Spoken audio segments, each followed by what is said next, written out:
pas vivre pour impressionner moun.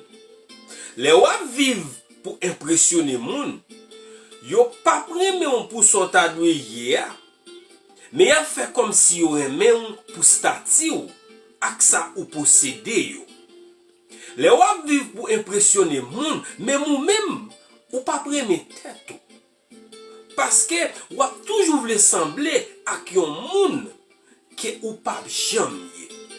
Laisse ça, wap vivre nan dette.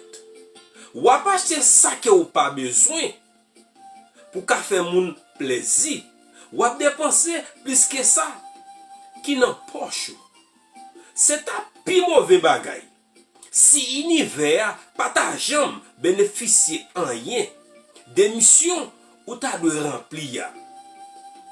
Travail pour yon cause. Pas travail pour applaudissement.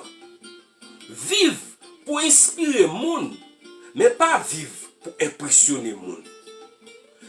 Pas faire effort yo pour faire sentir présence ou, mais faire effort dans moment absence ou yo pour yo sentir présence ou. Créer yon mémoire. Playoff vle di ou nan final la vie.